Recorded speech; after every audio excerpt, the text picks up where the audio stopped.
Will Sterling. And honestly, if the world wasn't falling apart, we wouldn't have anything to talk about, would we? And I'm Walter Blackwood, standing at the precipice of the abyss, and, roughly speaking, choosing to look up. You're listening to Ray the Hammer Miller, and I've got the white papers to prove everything we're about to tell you. I'm Ashley Thorne here.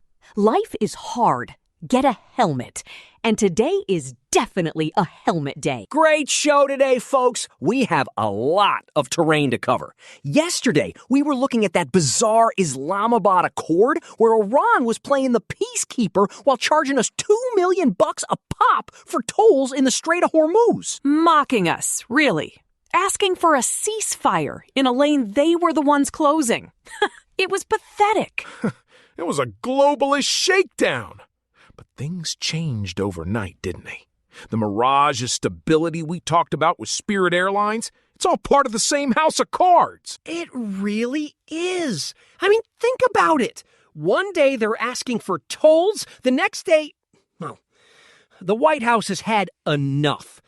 Ray, you've been screaming about the Strait for weeks. What is going on here with Project Freedom? It's about time. Listen to me. Trump just launched Project Freedom. This is a massive naval coordination to escort 800 neutral ships. These people have been stranded for 2 months. We're talking 20,000 seafarers with no food, no water, just sitting ducks for the interdimensional vampires in Tehran. It's a humanitarian crisis of the first order, Ray. But it's also, roughly speaking, a reestablishment of the archetype of the protector. When you have 15,000 service members and 100 aircraft moving in, you're telling the chaos dragon that the sea belongs to the individual's right to trade. It's no joke, man. Except Iran is already calling it a violation of the April 7th ceasefire. Ibrahim Azizi is out there saying the strait won't be managed by social media posts. Then, boom, a tanker gets hit 125 kilometers north of Fujairah. Unknown projectiles. Unknown projectiles? Why are they doing this? We know where the drones come from. It's like they're trying to test the line in the sand before the ink is even dry. Because they don't think we have the stomach for it. They see the Project Freedom announcement and they think it's a bluff. I have the documents on Operation Epic Fury. This isn't just a patrol, it's a pivot. We're drawing down 5,000 troops from Germany to facilitate this. The Germany drawdown it's bloody complicated. Chancellor Merz basically told Trump we were being humiliated by Tehran. That kind of resentment, that kind of public shaming from an ally, it forces a retraction of the projection. If Germany won't stand with us, why are we protecting their backyard while our own interests are being shelled in the Gulf? Let's be real. The Germany move is the ultimate America First flex. They want to criticize our strategy while hiding behind our Aegis destroyers? Fine. Enjoy the wake-up call, as your defense minister called it. It's hilarious. We're literally moving the shield from people who hate us to the ships that actually feed us. But speaking of things that hate us, Ray, you see this FBI news? Kash Patel isn't playing around. A generational overhaul. 14 months of cleaning the rot. He moved 1,000 agents out of the D.C. swamp and into the field. You know what they found? They found the SPLC, the Southern Poverty Law Center, manufacturing racism. Wait, what?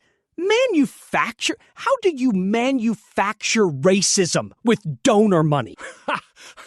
I have the indictment. 11 counts. They were funneling $3 million through shell companies like Rare Books Warehouse and Fox Photography to give it to, wait for it, high-level leaders of the KKK and Aryan nations.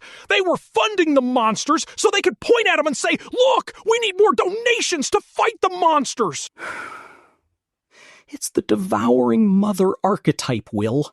It's creating the very pathology it claims to cure, so it can maintain its grip on the social hierarchy. It's an inversion of all that is holy. To think of those donors, well-meaning people, thinking they're fighting hate while their money is buying robes for Klansmen? It makes me want to weep for the state of our institutions.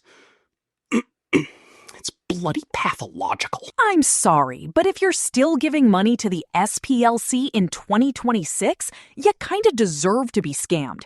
It's a victimhood industrial complex Ponzi scheme. They've been calling everyone to the right of Mao a hate group for years, while they were allegedly the ones keeping the lights on at the National Socialist Party of America. It's literally a play out of a movie. Center Investigative Agency. They weren't even creative with the fake names. And meanwhile, the FBI is finally moving agents to field offices where actual crimes happen? What a concept! You see, when you clean your house, or in this case the bureau, you start to see the results in other hierarchies. Look at what's happening with the welfare rolls. It's the one big beautiful bill act finally manifesting in the real world. This is my favorite story of the year. 3.5 million people off food stamps in 10 months. Let's be real, this wasn't about starving people. It was about the 80-hour-a-month work mandate for able-bodied adults up to age 64. You want to eat, you work, you volunteer, or you train. Period. And they're saying it actually worked? I mean, really? 3.5 million? It's not just that they're off the program, Will. They're working. The state accountability measures finally stopped the governors from waiving the requirements every time a snowflake felt a draft. We went from 42 million people on SNAP to 38 million. That's more than the entire population of some countries. And it's about time. But look at the counterattack. While the feds are actually using common sense, the states are going insane. Virginia wants to tax dog walking. Utah is taxing your Netflix subscription. It's a desperate grab for sovereignty by failing local bureaucracies. They see the federal teat drying up because of the OBBBA, so they start looking for the chaos tax. Taxing a gym membership? You're literally taxing the individual's attempt to improve their physical temple. It's the crazy world economics we talk about. Maine is taxing everyday services, while the border is literally a sieve for hardened criminals. Did you see the CBP report from San Clemente? 60 people on 3 boats! And they wasn't just migrants. They had records for aggravated assault and drug trafficking. Why are they coming by boat now? Because they know the land border is actually being watched for once. So they take the maritime route, thinking they can slip past. I'm telling you, these aren't people looking for a better life. These are the foot soldiers of the Sinaloa cartel. Well, that's the reality. And while we're talking about the cartel, can we talk about the governor of Sinaloa? Unsealed indictment. Ruben Rocha Moya was allegedly elected with the help of Los Chapitos. It's the total corruption of the political class. When the state and the cartel become one, there is no more law and order. It's just the rule of the strongest predator. It's why I keep saying we have to build our own structures. Speaking of building, before we get into the main story, which honestly is going to blow your mind, I want to take a second. We're sitting here in this studio, the blue lights, the digital ticker, and it feels like we're in a bunker sometimes because the rest of the media is just, well, they're the ruling class stenographers.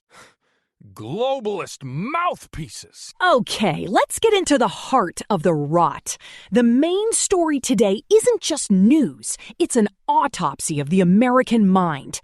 We have to talk about Cole Allen and the White House Correspondents Dinner. I mean, really? An educated assassin? Think about it. This guy wasn't some guy living in a basement with no future. He had a mechanical engineering degree from Caltech, a master's from CSU. It's the most terrifying development in our lifetime, Will. It's the rise of the high IQ nihilist. Cornerstone University President Gerson Moreno Riaño called it correctly. When you remove the moral compass and replace it with perverted philosophical convictions, you don't get a citizen.